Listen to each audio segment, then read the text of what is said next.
Should we get on to the main point of the podcast today, which is Premier League predictions for the 2021 season. I don't know. I'm going to cause some controversy here, and I know. I think the best way to do this, as you said before, is to do it sort of one by one. So yeah, I think we should start at the bottom and get to the tastier teams at the top. Yes. Yeah. So we'll be saying that the bottom three first. Who do we think is going to be in like the relegation battle, and who's going to be bottom? Okay. All right.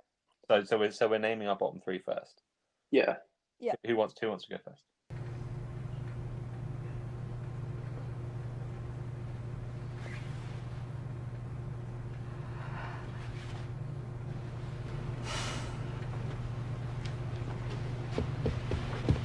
I'll throw it out there. My bottom three are West Brom, Fulham, and Aston Villa. I don't think Aston Villa. Which position? I think they got lucky. Which position? In that order: West Brom, Fulham. What, 20th to 18th or 18th to 20th? 18th. Yeah. So you've got West Brom losing the league, effectively. Yes. Yeah, and I've got Aston Villa. I think they got lucky last season, and I don't think they've done enough to stay up. Okay. You don't think that Fulham in 19th? Is that what you said? Fulham in 19th? Yeah, Fulham's in 19th. Okay. For me. The thing that I have issue with the most out of your three there is Aston Villa. Do you not feel like their new signings is going to have any impact in them doing better than other teams and their lack of signings? They've just signed that Martinez, Arsenal goalkeeper, who seems pretty decent, like pick him up for 20 million, and then Ollie Watkins for 30 million, he's bagging in goals already for them. I think it's like 2 in 2 already. No, I mean, it's hard to say with signings though. As they managed to keep hold of Grealish, and that's massive. Let me talk. Let me talk. But can you say that those signings are going to have that much of an impact to save them? Like on the flip side of that, because look at the amount Chelsea have just spent, which they needed to. You can spend over 300 million on signings, and if they don't gel well, if they don't actually adopt your team's system, they're not going to be as effective or as influential. I agree, but they've kept their best player and added. I still think they're going to struggle. Just for me, I think Sheffield United obviously have had a very poor start to their season, and Aston Villa barely scraped a 1-0 win over them. Like, I just can't see Aston Villa coming up against the likes of Everton, who have made, I think their signings have clearly been shown to improve their team performance drastically. So for me, I just think them coming up against those middle tier teams, I think Aston Villa are going to struggle to get big results. Sam? So my bottom three are West Brom in 20th, Fulham in 19th, and West Ham in 18th. West Ham? Yeah. I think the mood at that club in general is just not really conducive to staying in the league. They did win 5-1 just recently. Against. Who was it? Do you know, or are you just testing me? No, I don't know. I was. Hull. Yeah, that's Hull Championship at the moment, aren't they? Or did they get relegated? They might even be League One. They are a Championship team. Oh, they must have survived. No, they're League One. Are they? League One. Yeah. They got relegated last season. Yeah. I just think you've got their club captain tweeting about how he's disappointed that they're letting a youth player like Diangana, I think his name is Diangana. They sold him to West Brom, and Mark Noble tweeted that he wasn't happy about it. And then you've got their I think it was David Sullivan, today, who was talking about whether they were going to get any new signings or not, and he said, he doesn't know, and sort of every day he was getting more depressed about it. I think that's what I saw on Twitter, and I just think this sort of they would do very well to sort of get past that and stay up. My thing with West Ham is they have good players. They have players that can play well. Yarmolenko, I think, is actually playing really well at the minute, and he did a few seasons ago. They've got Felipe Anderson, who, if he has a season like his first, could on his own bring them up a few places in the league. So that's the thing. That's the thing, though. Can those players sort of play as well as they can for sort of a relegation-threatened team in sort of turmoil? Well, because of that, their potential to play well, I haven't got them in my bottom three. I've got losing it West Brom, that followed by Fulham, and then just nipping into it. This one's going to be controversial. I've put Sheffield United. Oh, yeah, okay. They had a very good season last season. They did drop towards the end, but I think they haven't got any good enough personnel in this window.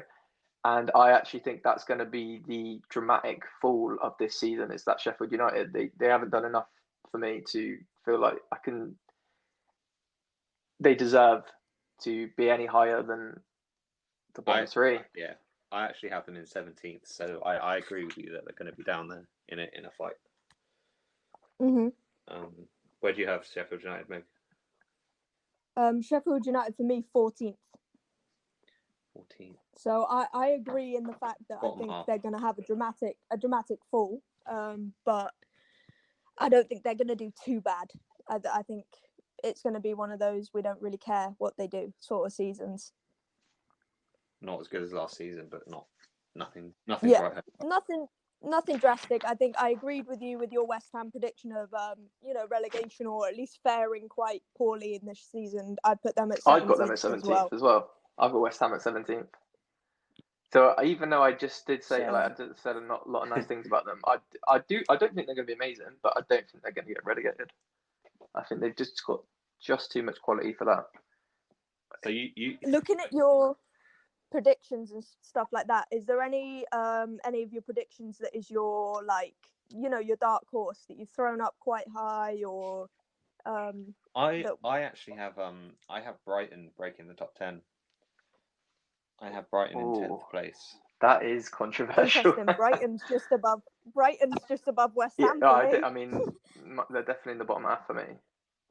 I mean, Lallana was arguably their best bit of business in the transfer window, and he's going to be injured for 90% of it. I think if Brighton bring in a striker, even if they don't bring in a striker, because Morpay has been sort of decent so far this season, I think they've been playing really good football, and I think they could actually surprise quite a few people. I'm just looking at their transfers, and there's around 20 outgoings and around 5 incomings.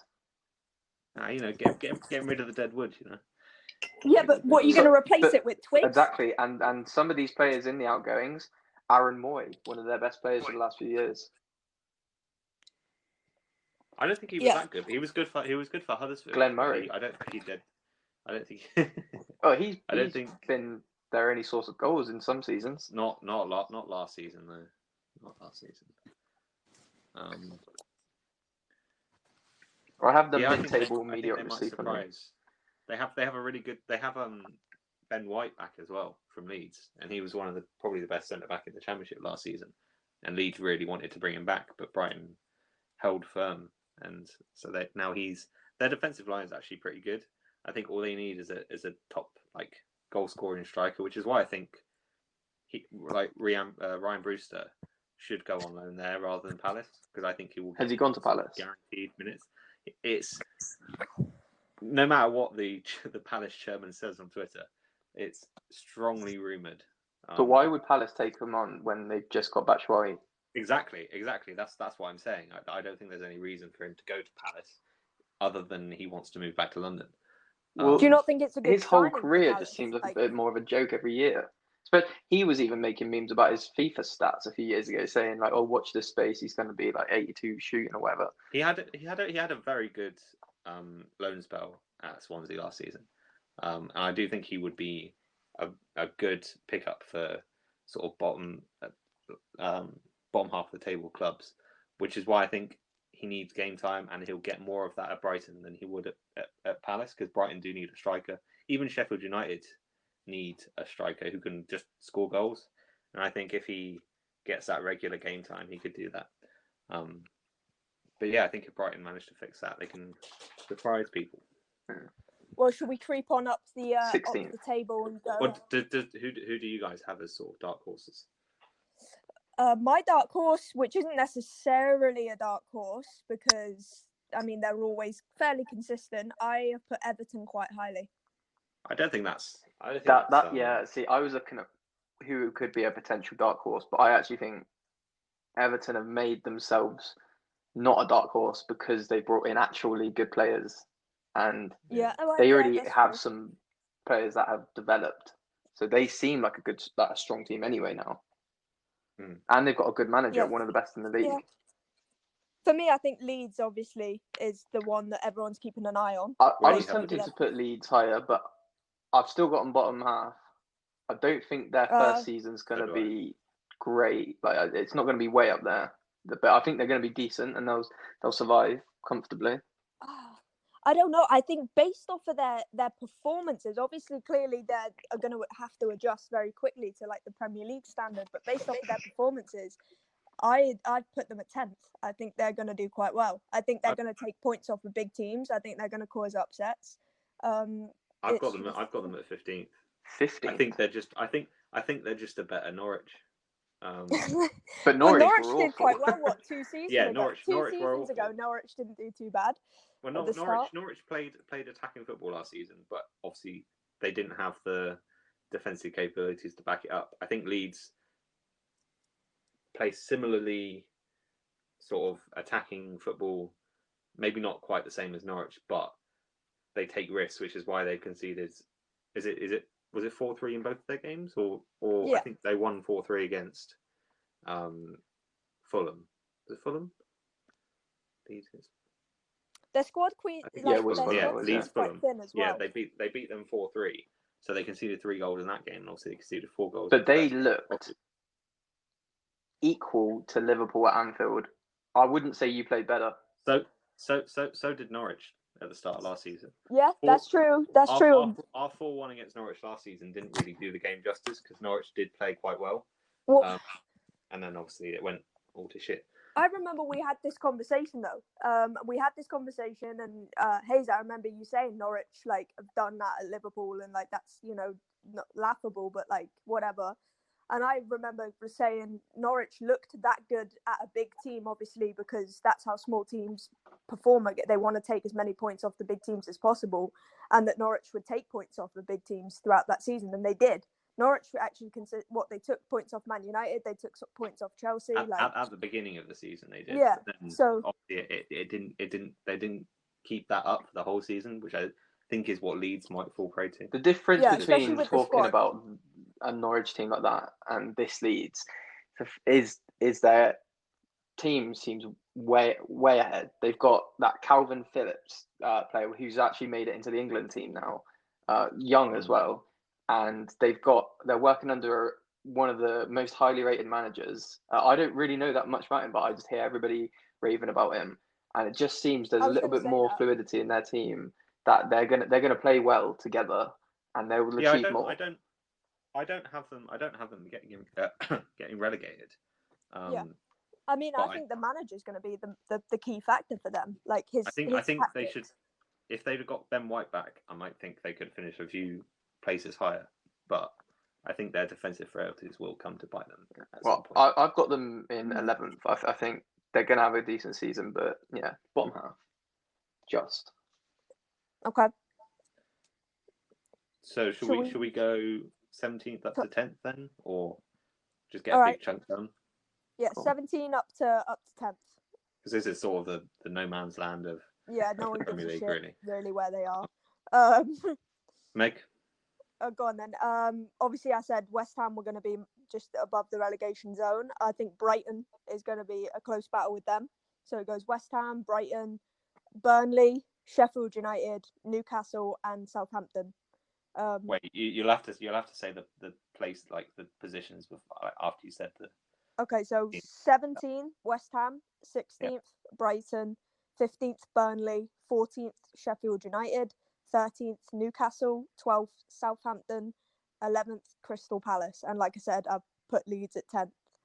Okay. I'll go next then. So obviously I said I have Sheffield United 17th. I think they could face a battle not to get relegated this season. I have Newcastle 16th, Leeds 15th, Burnley 14th, Southampton 13th, Villa 12th, and Palace 11th. Well, okay.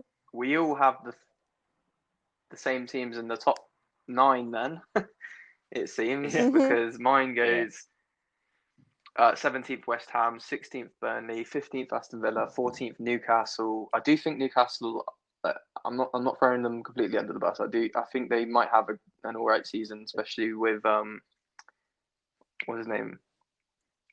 Sam, give me the name. What for who? Newcastle striker Wilson. Especially now they've got Wilson, and he seems like a Premier League striker. Like he'll get some goals in him, and they've strengthened the midfield a bit. I've got 13th Brighton, 12th Southampton, which I was actually very impressed with in their game against Spurs. I might have put them higher if the top 9 weren't already so stacked. Or even though they lost 5-2. Yeah, but did you watch the game? I didn't. I watched the game, and I promise you, and like I said, I like Spurs. This will show that I'm not biased. That first half, it should have been over. Like Southampton were absolutely incredible. They absolutely dominated the first half. They scored one, and Son managed to get one just before half time, which I think was the catalyst of the change in the second half. But in that first half, they should have got a few more. And had they done that, maybe that's the difference between the team that gets in the top half or not. But they were playing as though they could, against other teams, they might get luckier. So I put Southampton in 12th, but they're my team to watch, I'd say. Especially with Danny Ings, he's playing a bit crazy at the minute. 11th Leeds. Yeah, I was impressed with what I've seen so far of them. And 10th Crystal Palace. They are oddly doing well so far. 2 and 2. I thought they wouldn't be. I thought they'd be sort of in around relegation before the season started, and then they've sort of just come out the blocks quickly, and they've got a decent attack now with Who was their first game against? It was against you, wasn't it? That was the second game. That was the second game. They were against. Christ, who were they against? Probably things we should. Bournemouth. They had in the second round, and then they've only played Man United. No, they played Southampton. Oh, so, right, like I just said, I just picked up Southampton then. They got a clean sheet against Southampton, and they beat Man United. I don't know what they've been eating for breakfast, but they look like a team that might do quite well. Did you watch the Man United Crystal Palace game? I had it on in the background, and I wasn't paying attention. They definitely deserved it. Yeah, I could see that. Yeah, and that's why I had it on in the background. Yeah. Is that going to be much of this season for you, Man United's we'll background get to that, mate. noise? But yeah, let's start with, should we say 9 and 8, because it will say outside of Europe. What? Yeah. Okay. Megan? I've gone with Wolves coming in 9th. Mm-hmm. But before I've gone with Leicester. And Leicester. Yeah, Wolves in 9th and Leicester in 8th. Okay, Sam, who do you have as 9th? I have Leicester in 9th and Wolves in 8th. Okay. I have Wolves in 9th, and I have Arsenal in 8th. Ooh. Okay. Ooh. I think right. Listen. What inspired that? I am convinced at this new mentality they've got at the club. I think in time they will become top 4. They'll push for that. But at this current moment, I don't think they have the players. Aubameyang being the only good one for me. But I mean, Lacazette does perform quite well. I'm not convinced of Lacazette. The big clubs. But do you not think Arsenal's frailties last season were their defensive vulnerabilities? I feel like them bringing in Cabellos, for large and portions of last season, their defense was all over the place. That was their main downfall. I feel like they've addressed it. I feel like they've addressed it in this transfer window. What is it? Saliba, Willian, and Cabellos, bringing them in. I just think they've done enough to at least put a charge on the top I don't think any of them are sort of defensive fixes. I think Gabriel is probably the most most promising defensive acquisition, but maybe that's not. Cabellos looked fantastic. He's not. He's more of an attacking player though. Cabellos. I don't think he'll fix their defensive issues. And going forward, Willian, who played very well in his first game, but I don't think is going to answer any of their issues for the rest of the season. I don't think he's going to have as big an impact. I don't even think Arsenal fans think that he'll have a long-term impact on how they're going to do this season. So I think this year is going to be the continuation of the building of their project. But I don't think that they're going to. I think the teams I've placed above them are more like they've got more going on for them right now than Arsenal do. They'll take time to sort themselves out. I mean, Arsenal. It will say it all really. With Arsenal's start to their season, I think they've got the hardest, fixtures at the start. They've got Liverpool away, Man City away, and United away. And they could lose confidence in those games. In those three performances really, really will, I think, shape their position in this league. So who do we have? Who do we have seventh then? Possibly getting Europa, but then I'm not quite sure how it works because sometimes seventh doesn't get Europa. But yeah, who do we have in seventh? I've got Everton. I also have Everton. I have Leicester. You think Everton are going to break the top six? I do. I think that they're playing very good at the moment, and I think you two know that as well. You can't like. Yeah, I'm worried. I'll admit it. I am genuinely worried about Everton, only for not necessarily where they're going to finish in the league, but on a derby day I feel like it's been long overdue. Them maybe getting a result against Liverpool. I think it'd be fucking horrible for it to be this season. It wouldn't be a good one if it hinged down to just the passion of a derby day and them actually having the quality that they've brought in, making a difference. I think they'll be pretty easily seventh. Whether they can make it into the top six this season or they need another transfer window to fix their defence, because Pickford is still. You see tonight, Pickford conceded 2 absolute howlers against Fleetwood. But they have. Whether that'll be their downfall. They have Ancelotti. They have James Rodriguez. They've got a maybe in form. Maybe it's just at his level now.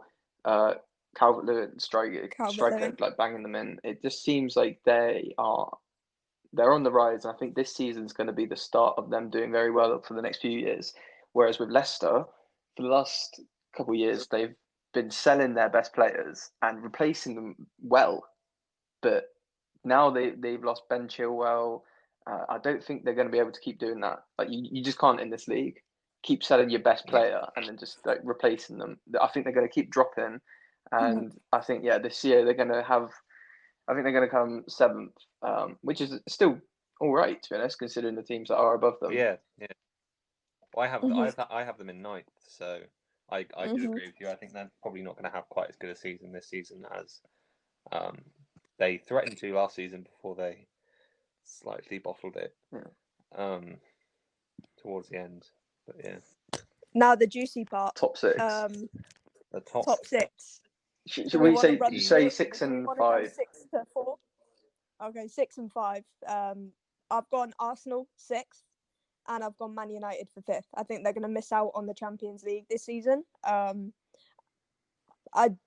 just going based off of their defensive frailties. I think their midfield is arguably world class, but I just don't think it's enough.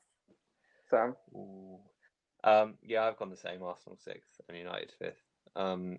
I did sort of debate sometimes swapping them around. I think it really could go either way, depending on how they perform in the games against the sort of lower end of the table. I think that's where most of the points. If you're going to finish up that end of the table, you need to be winning those games. I think whoever wins more of them will be the one to come fifth. Well, yeah, I'd agree. I'd say it's against the mid-table teams that United are going to struggle more than against the top side. Well, my sixth and fifth. Sixth, I have Tottenham, and fifth, I've got Everton. Is that even with Bale? I don't think right. Do you feel Bale is more of an emotional signing? Bale's a nice signing, right? That's a fan pleaser, more than a team improver, which I'm happy with. Like, I just him just being in a shirt is good enough, and it will probably see the fans over for a season. But I still think like the midfield just isn't up and running. There's not enough creativity in the middle, and there's still oddly some defensive issues. I think they're not going to be as good as Everton, so I've got them underneath them. And the way Harry Kane's performing at the minute, even though he did very well, the other day against Southampton, he seems like there's not enough going forward. There's not enough like people playing in Kane to score the goals. So it's like in that game he had to resort to being the provider for Son, and that's not always going to be like that. He needs somebody playing him in, and it doesn't seem like Kane's getting enough goals like in the last few seasons as he was for his first like breakthrough seasons.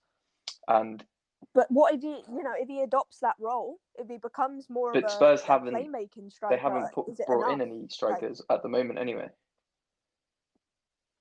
Well, Bale's not short of a goal, is he? Like, he's got injury issues. There's so much around Bale that I'm just unsure about. I don't think Spurs, he's gonna be the main man at Spurs, even though he's gonna be the fans' main man. I feel like if Harry Kane gets injured, you're in a difficult spot.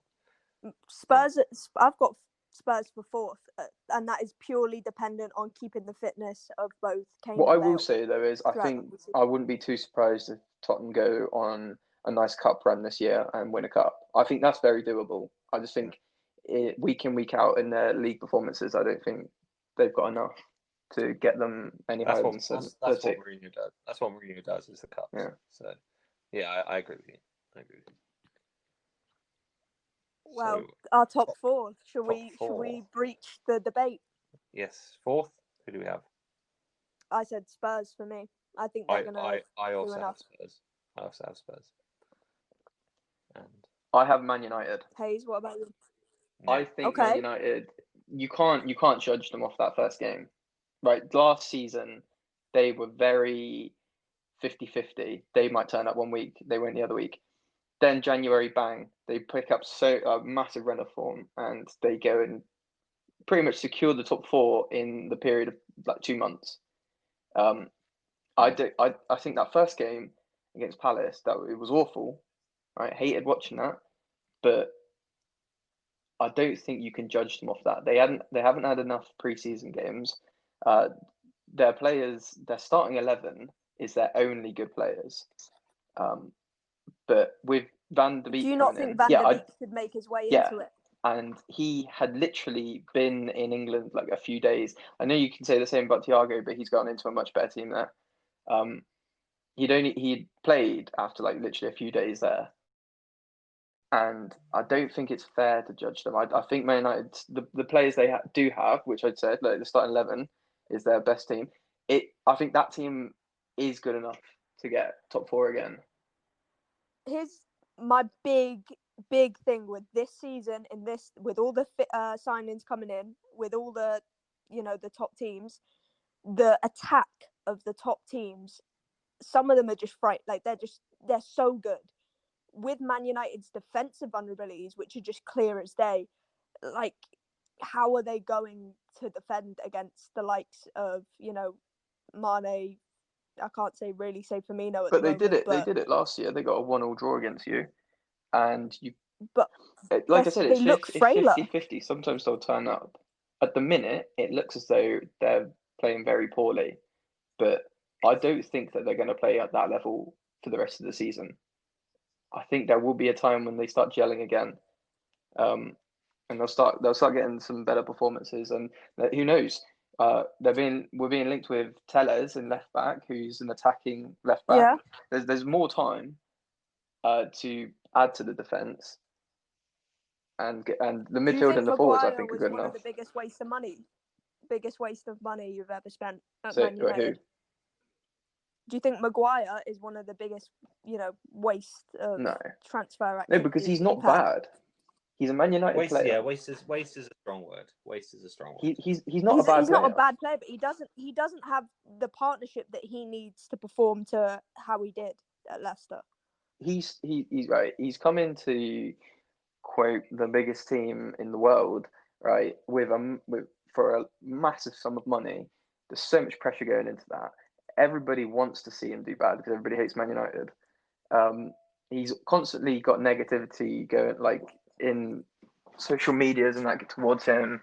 All that stuff going on in the summer as well, involving his sister. It just seems like he's got a lot on him at the minute, and I think in time he will show that. Like he's not going to show £80 million worth of quality, but he's going to be a decent, strong centre back. You just need somebody else to partner up with him to get the best out of him. He needs pace. He needs pace alongside of him. That's the way you're lacking. Well, yeah, but I think him alone, he's not as bad as what some people make out. Well then, top 3. Third place. Who do we have? I've got Chelsea. I also have Chelsea. I have Chelsea. We all have Chelsea? Yeah. Their transfer activity is just unreal. What they've done, but whether they can, whether they're going to gel, whether they're going to adopt a system that is proven and works for them is another matter. But until tonight's performance, until I've seen of their performance tonight, they weren't third for me. I think is a whole new squad. They need time. I would ask me my top 4 like a week ago, and Chelsea weren't even in that. But I do like. I'm fully convinced now that like the players seem like they're going to get up and running. And I think Lampard also needs to prove himself as a manager still. He was fortunate to get the job off of a good season with Derby, yes. Definitely. Yeah, for sure. I think if he manages top 3 and closes the gap a bit to City and Liverpool, I think he'll sort of have proved himself, and then next season they can really push on. Do you think it's harder managing a team that you are a legend at, that you are like, you supported, you adored? Like, do you think it's a lot more pressure on his shoulders? Historically, it hasn't fared well with legends managing their clubs, but Lampard does. It seems like he is taking it a bit more serious, and maybe he's going to be backed by the owners a little bit more. So I don't know.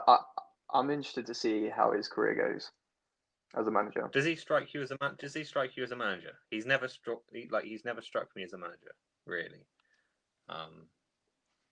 Maybe not. I think it depends on how much the squad has respect. I think it depends entirely on their respect for him, not only as a manager but as a player. I think if the whole team respected him as a world-class midfielder, they're more inclined to listen to whatever the fuck he has to say in the dressing room at half-time. But a couple of bad results against top teams, and that could easily turn. That opens up an interesting debate. Do you think players are going to get more out of managers that have, who aren't ex-football players and don't have experience on the pitch but have experience off the pitch in how to deal with players? Or do you think a player will get more out of a manager that has been there and done that? I think it can really negatively affect.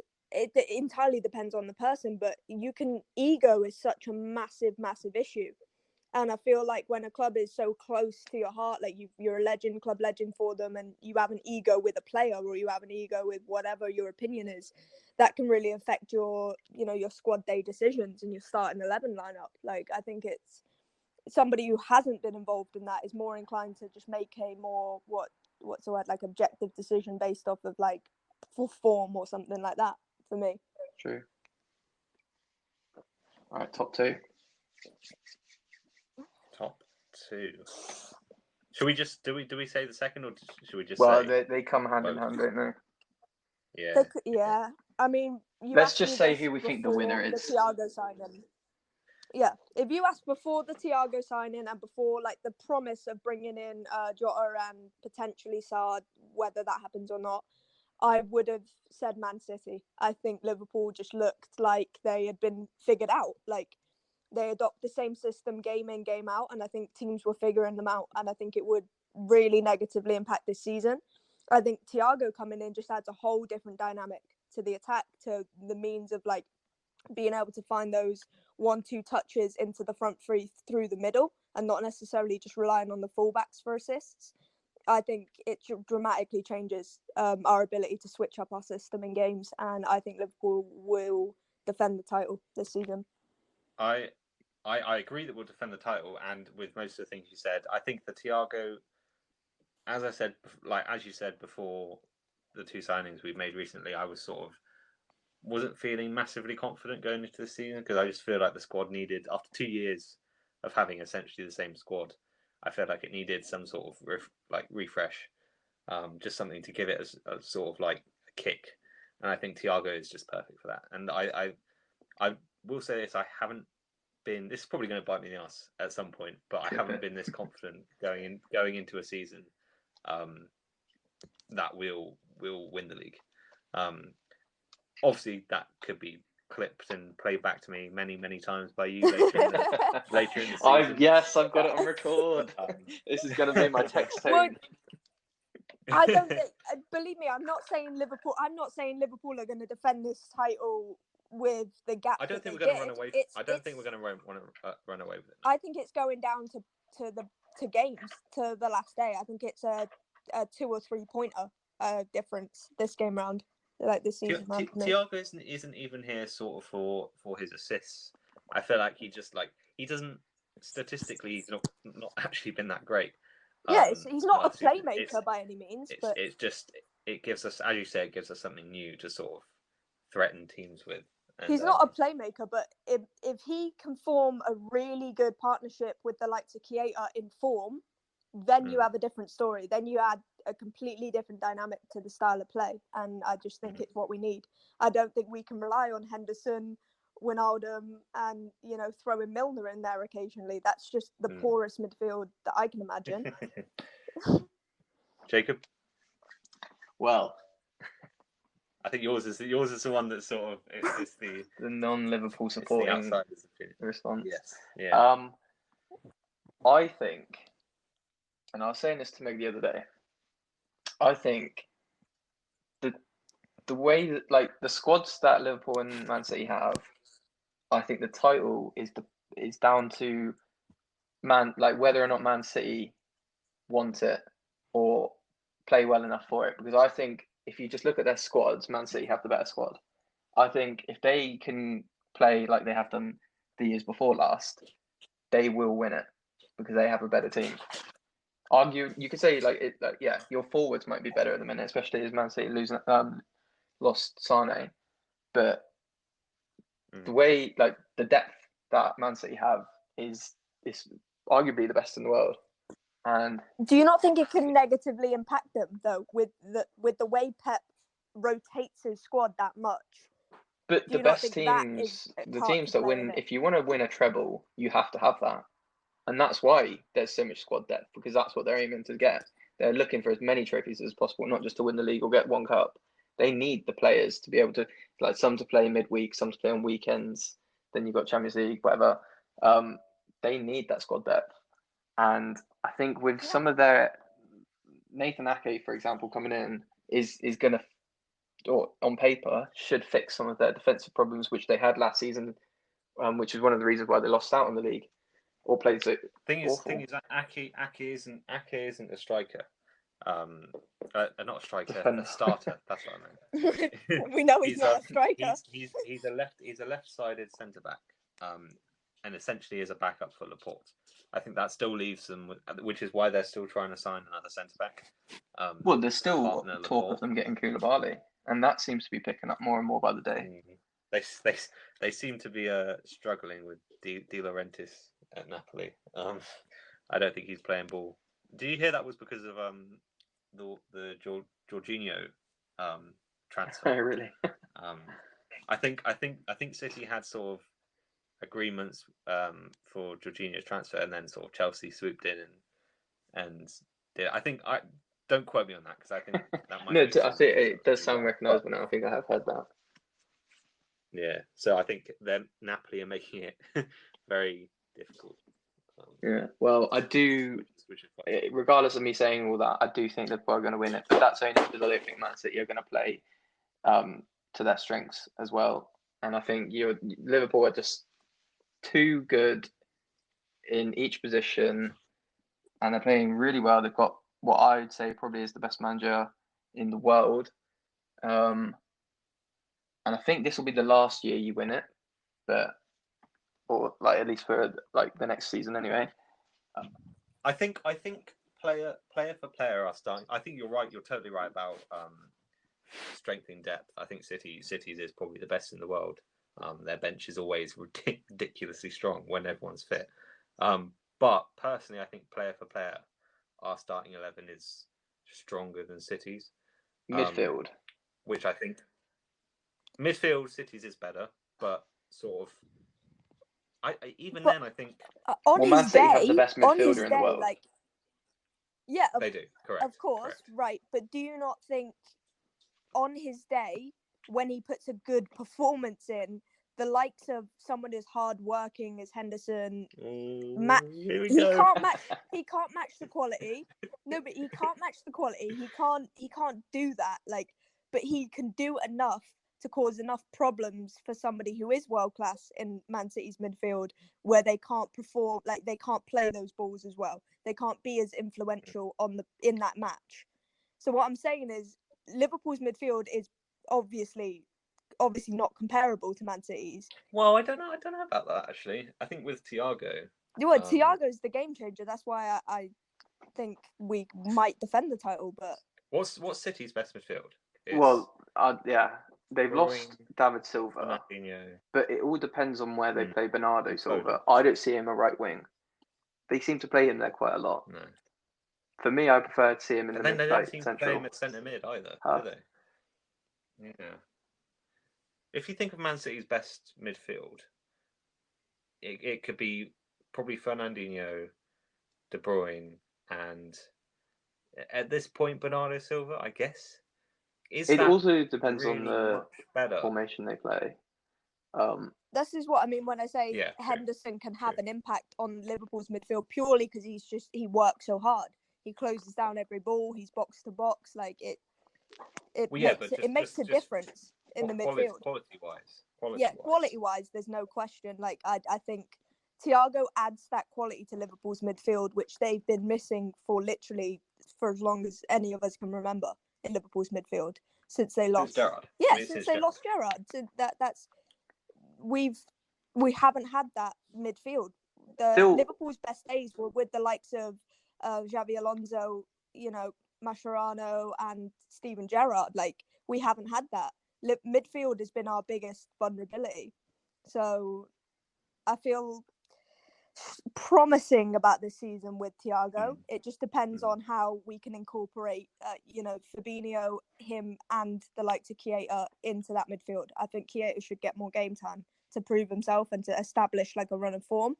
But we haven't got any creativity in there at the moment as a playmaker that Kevin De Bruyne brings to Man City. I also think Phil Foden's rise could be something for Man City. He's sort of filling in or trying to fill in the role of David Silva now, and he's got a lot of potential. Rodri. It could be interesting how well he does. Yeah, definitely. Rodri seems to be masking himself into what Fernandinho was. It seems to be getting statistics per game seems to be getting better. Getting the role in the Spanish team as well. He might grow into something better, and we might see more of him this season than last. So yeah, I think Man City have potential. I think, like I said, I think it's in their hands to win it because they've got the better team, in my opinion. But Liverpool are going to win it. Unfortunately, it's just going to be that way. What? I was not expecting that. What do you think it comes down to, though? Year do you think as well? Do you think it comes down to the big games? Do you think it comes down to Liverpool v Man City, Liverpool v? It'll be Liverpool Man City, yeah. Do you think it comes down to that? I think it's going to be so much closer than last year. There's going to be not that 20-point gap that there was. You've got to remember that Liverpool have a target. I also think City benefit hugely. I know this is sort of a meme at this point, but City benefit hugely from there not being crowds. I think they're massively a confidence team, and I think if there's if they play an away game, for example, Wolves or Norwich last season, if the opponent's crowd gets up and gets really into it, then I do think they start to crumble. Whereas Liverpool play at their best when there's a sort of roaring Anfield crowd. But why do you think that would be? Because they're professional football players. They're not from Manchester. I'm not saying it's for sure going to be sort of the deciding factor, but I do think there is something we lose from not having that confidence boost and that City game. Yeah. So it will be interesting to see when fans might return to stadiums. Hopefully it's well, you could see some fall in performances based off that then, because I think you lot rely on your crowd. Yeah, that's what I'm saying. Yeah, I think we're gonna break the Anfield record that we have. I think unless we get the fans into the stadium, I think it could be a problem if we have a big. What's the Anfield record? Before we lose against Arsenal on Sunday. Yeah, if we have a Man City or the Liverpool, or even even maybe Arsenal v Liverpool Anfield with no fans, I think it's a massive disadvantage for Liverpool. That record you were talking about, we're still what is this record? Somebody clear this up. It's Chelsea's record home undefeated streak. We haven't lost actually. Do you know Sadio Mane hasn't actually lost a Premier League game at home? Can I just ask? Yeah, that's mad. Does that record matter to you guys? Not well. It would be nice, but it's not. Is this what fans are talking about though? No. I don't care about the Anfield unbeaten. It's not a massive thing. But every time we win at home, it's like, oh, we've still not been beaten. Yeah, no, I don't care about the Anfield unbeaten run. I care about the fact that Liverpool has managed to go back-to-back seasons in these prior seasons with barely losing any games. It's not about home or away. It's the fact that they're hard to beat. I don't care where they lose. It's just don't lose. Yeah, well, when I say Liverpool are going to win, I would not be surprised if it's the other way around. Yeah, I would agree. It's going to be so close, and we've got to see what happens with fans coming in. The rest of the transfer window, if Man City can harden their defense anymore. So I hesitate to say that Liverpool will win, though. I don't think anyone breaks 100 points. Absolutely not. No. I'm saying, do you see anybody breaking these top two? Liverpool, Man City. Do you see anyone breaking Thiago's legs? That's what I'm waiting for. No. Wow. Obviously there's going to be many other fans that are under the impression that Chelsea has done enough to break or at least title contend. Not this season. Next season, possibly, but not this season. We could all be screwing up our paper predictions and eating them next year if Chelsea go on to win it. But so we have three votes for Liverpool as winners. But I'm so hesitant of that. Yeah. We could do this next week, and I might change that. Different. That's how on border it is. That's the risk of doing predictions at the start of the season. Shall we move on to top goal scorer? How long do we want to go for this? Just say your name and why. Podcast. The scorer and why, etc. Okay, Meg. All right, I've gone with Timo Werner. I think he's got enough intelligence in him. His runs that he was making, the runs he's been consistently making, are just, with his pace, are going to be very, very hard for even mid-table and lower table teams to defend.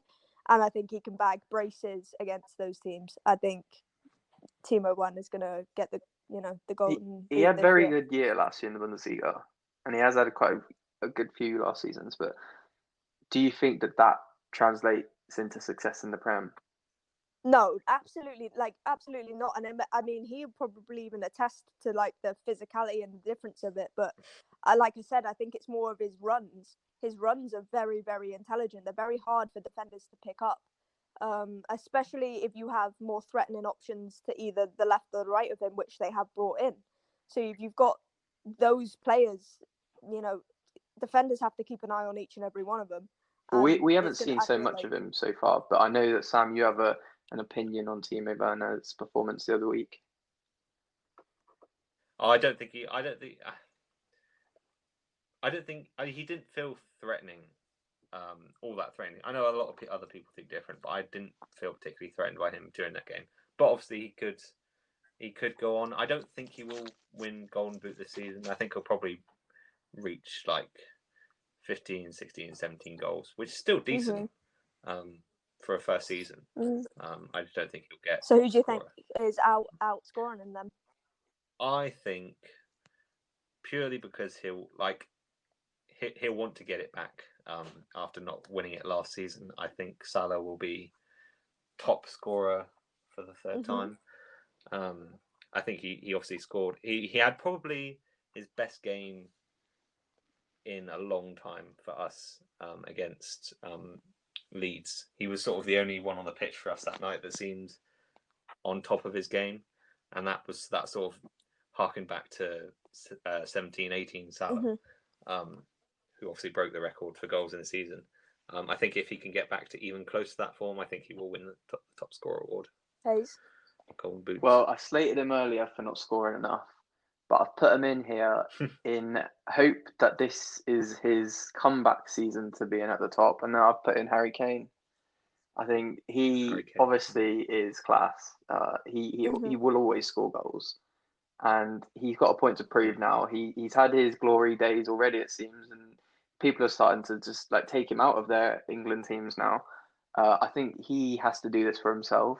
He's playing under Mourinho now, so he's playing a different system to what he was maybe not getting as many chances going forward as he would back in the day. But if he wants to hold himself up with like as he's going for the Alan Shearer goals, then he needs to start pulling them out now. And I think I saw. Doesn't he have to get like a really high amount of goals every season from now? You have to if you're going to get 200 and whatever it was.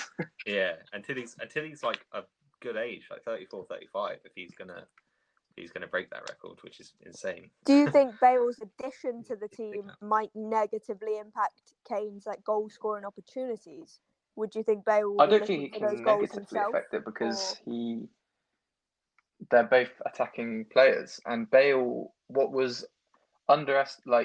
people didn't really respect about Bale in Madrid is that he would provide quite a lot. He would get some assists. His balls in the box were amazing quite often. Nobody really sort of acknowledged that side of his game. So I think that could be some dynamic that Spurs have now that they didn't have last season.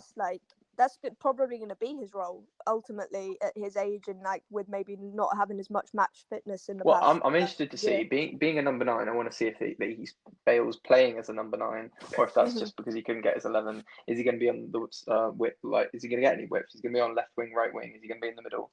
So we'll have to see how those two play together. I think we can't say anything about Bale really until he can prove his fitness and prove how many games it won't be the happy picture of Mourinho benches in, week out. Yeah. I don't think he will bench him if he's fit.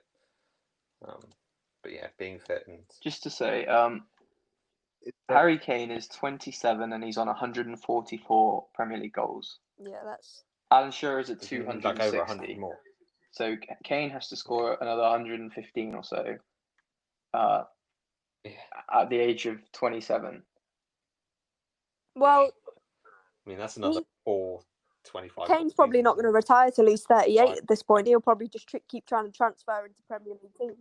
Do you think so? His injuries have not been good these last few seasons. Yeah, That's why I said, like, with Kane, like, Spurs' position in the league is dependent on him maintaining fitness throughout the whole season. Look, Kane has at least 5 potential years to be at his best. Right, 27. That takes him that 31, 32. He could be getting high numbers up to there, and so if he scores, if he gets around like the 25 marker in those years, or even a little bit less, then he could be overtaking that.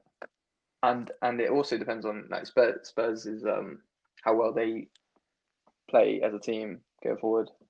If they add quality in the midfield in particular, then he could be getting more than he's had for the last few years. He could be outdoing his best record. So it's a big few next years for Kane and Spurs. Okay, shall we move on to top assists for the season? I think we'll probably all have the same answer. This one. Yeah, Thiago. Meg. Well, no, I've got Kevin De Bruyne. I think maintaining, So do I. Avoiding injury. I think there's no question that he'll grab that again. Yeah, I have the same reasons, really. It's not really self-explanatory. Whether he breaks the assist record, Henry's assist record is another thing, but I think he will win again. The assist record is in Premier League history is Ryan Giggs, is it not? I thought it was Henry. I'm pretty sure for a single season. In a single season. I mean overall, maybe. like over a career. Yeah. That's what I was saying. A single season. I'm pretty sure it's 20. Ryan Giggs does have the most of all time, and by quite a lot. Yeah. Mm-hmm. Yeah. Well, he played for so long, didn't he? 51 above second. Oh, De Bruyne actually did reach 20 last season. So no, and the thing is, De Bruyne actually had one robbed off him, didn't he? So De Bruyne actually did kind of beat it, but not officially. But as football fans, we all know it. Have you got the? Yeah. I've gone for Gary Cahill. Obviously, I've gone for De Bruyne. Nice. He's the only. He seems like he's the best midfielder in the world, and Man City are a good team. He might be hindered in that now that Aguero's not. He's injured. So I wonder where the goals will be coming from. But so Sterling will have to have a good season. But yeah, he's just class. So Golden Glove. For him. Golden Glove. Yeah. Who do we have? Meg. That was hard for me. Yeah, I'd get a goal. I wouldn't be able to reach half of the crossbar. Megan Williams, as the Golden Glove winner. That one was a hard one for me because obviously that's largely dependent on the strength of your defence. And what was it? Who won it last year? Was it Nick Pope? Edison. Nick Pope was up there. They were going head to head in the last game, but then I think Burnley conceded against Brighton. How didn't you get it? Alisson wasn't fit for so I've went with Alisson. I've went with Alisson. If Alisson is fit for a full season, I say it's him. But he missed about 2 months. I've got Alisson down for staying fit for the full season and Liverpool fixing that centre back situation that we've got going on. His performance against Leeds looked a bit dodgy. Well, I'm not going to say he was at fault for any of them, but he came out early, and now that you were playing such it looked like a higher line than normal. I think we'll see this season if Alisson actually is the real deal. I think I don't want to say he's frauded his way into being up there, but I don't think he's as highly rated as people have him in. I think his the clean sheet with the penalty save against Chelsea is just massive for confidence, and going forward into the next game, he's going to want that feeling again and again and again. And I feel that's going to pile way more pressure on the defence to, keep that up and improve. So as long as Liverpool keep improving game per game with those little defensive errors, I think it's, And but as we established, teams weren't coming at Liverpool last year. Teams weren't dictating games. I think that will happen a little bit more this season, and there'll be a lot more shots coming at Alisson. Yeah. And I think like I said, I don't rate him as high as what you guys will. So I think this season will be the decider for me anyway. To see if he's actually up there with the big names. Yeah. Last season, you could put what's his name, overhead kick Bale. Yeah, but what's his name? Karius. Karius. You could put him in goal, and you would have still won the league. But what are you thinking about? Like, you would have argued De Gea. I disagree with that. You would have argued De Gea was like, if not the most promising world-class keeper at the time, in his form. Yeah. And De Gea has slipped off massively. Like, there is going to be dips and peaks in a goalkeeper's performance, and that's exactly. And Alisson is, alongside Van Dijk, our most important transfer in the last few seasons. If we had Adrian in goal all of last season, if we had Alisson in goal, in my opinion, you won by like so many points. That's not true. In my opinion. Yeah, but we wouldn't. If we had, you're making out as if Adrian is like a disabled toddler. In my opinion, Adrian is solely responsible for our dip out of the Champions League last season. What? But that's an individual game. That's not like a season. But that's what I'm saying. Like, that's a massive. You could say that maybe he doesn't have Champions League nights in him, and that's when you bring out your experienced goalkeeper who had played for Roma in those similar nights. But Adrian's never had that before. Alisson played his part. Some of the stats I've seen from him though, like he's right at the bottom of like Premier League goalkeepers. Alisson performed like some Adrian saves in their Champions League run which they won. Like Alisson was like. Alisson saved some very, very key saves in the big games in their actual Champions League winning season. Was massive. If we had, he got us to the last 16. If we had Karius or Adrian in those games, he isn't pulling those. They're not pulling out those saves. You got to the Champions League final the year that Bale shoved his knob in your ass, and who did you have in goal? Karius. There we go. So that doesn't. You can get any goalkeeper to get you to anywhere. Goalkeepers for me aren't the biggest influence. We didn't win it. Points in the league. Yeah. Because I feel like if you're a Premier League keeper, you're gonna be at least half decent. I disagree. I think if you have a world-class keeper, it gives the entire defense confidence, and I think that. Well, yeah, there's nothing worse than if you've got a world-class defence and they happen to make a mistake over the course of the 90 minutes, which they are going to. Every team is going to make some defensive mistake, where your defender turns around and goes, fuck, my mistake's definitely going. You could also, on the flip side, you could also argue that you've got arguably the best centre-back in the world, and that was papering over the cracks of a goalkeeper. Like, you could say that he held up a lot of Alisson's success. Well, Van Dijk was responsible for one of the Leeds goals through a bit of complacency and not just clearing it as soon as possible. But then, as soon as we signed Alisson, we went from fourth in the league the season before to almost winning it the next season. Who have you gone for? We've gone off on a bit of a tangent there. My Golden Glove is Ederson. I think, I think he actually is, like, for me, I've seen enough of him to know that he's actually probably the best goalkeeper in the league. And it all depends again on how Man City play in the back, but he's done it before. He's got it before. He's if anything, he's just going to keep improving each year. I wouldn't argue with that. Player of the year. I think personally, the player of the year and young player of the year is going to be the same as last season. I think it's going to be De Bruyne for player of the year and Trent for young player.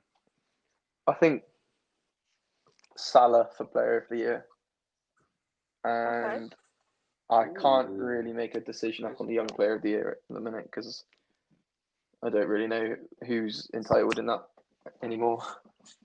I think the only way Salah wins player of the year, I think, is if he is top scorer. I don't think there's sort of any way he wins it because he doesn't even get in the team of the year. But that just says a lot about unless he has the quality that is out there in Europe. Do you think the player of the year, like, obviously the stats matter, like the assists, the goals? Are you talking about player of the year in the Prem or player of the year in the world? No, World 11 or in the Prem. Oh, okay. In the Prem.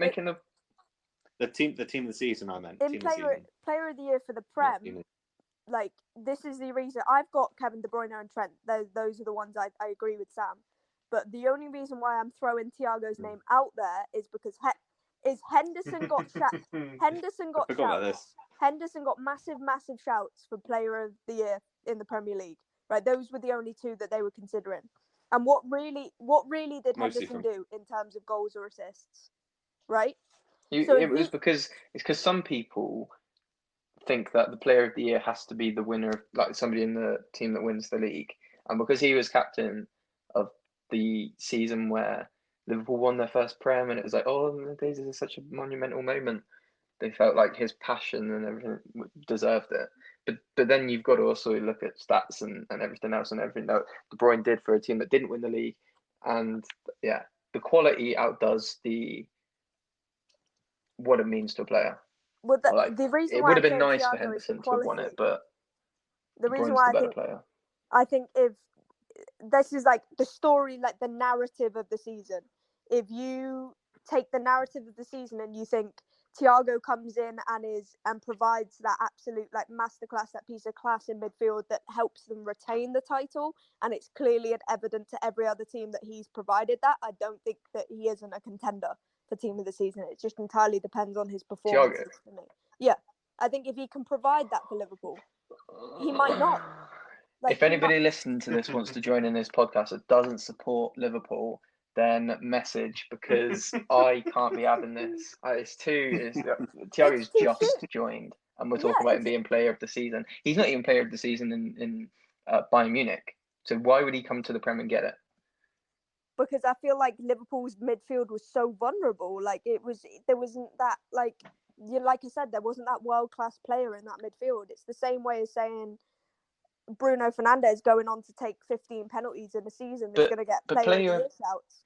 Player of the years are usually goal scorers. It's only a midfielder like De Bruyne when the exception is you are the best player or the best midfielder in the world. That's what De Bruyne is. It's not often a creative midfielder that gets it. Like I said, I'm not saying it because I don't think Thiago's going to pull any more than like 3 or 4 goals and maybe 2 assists out of his season. I'm saying like his impact on the team, if he can help them retain the title, and it's clear as day that it's his influence in the midfield that's doing that, I think at least he's in contention for having his name thrown about in it's hypothetical though. He hasn't played, like we can't see that. I'm just saying if he adds that to Liverpool, that's why I've got him in a little bit of a bracket next to Kevin De Bruyne. No comment. Well, I hope. Do you know what? I hope at the end of the season, Thiago wins Player of the Season, and I can just fucking walk around naked around town and scream. If Thiago is Player of the Season, I'm trying to think of a worthy wager we can put on here. You have to change your last name to Thiago. Thiago. Antara. Fantastic. I don't think you'll ever hear from me again if that happens. In fact, just change it. Change the deal. If he wins Player of the Season, you have to just change your full name to Thiago. I'd rather change it after Phil Jones. I think he's got more of a chance. Well, I guess we all got young Player of the Season, Trent. Yeah, so we all have our predictions. I think we should, if this is I believe this is going up on the YouTube channel. I feel like possibly now we could put our predicted tables and goal scorers up on the screen. Well, you assumed wrong. Sam. Very wrong. Do a little mid-weekly 10-minute segment of just our Premier League predictions for the weekend results. We could make that a weekly thing. We could do, yeah. But then at the same time, we might as well just put that on a bet and see if that comes in. At least then we get money. Unless loads of people want to watch this, and then we'll make money from that. Share the video, guys. And subscribe. Wonderful. Thank you.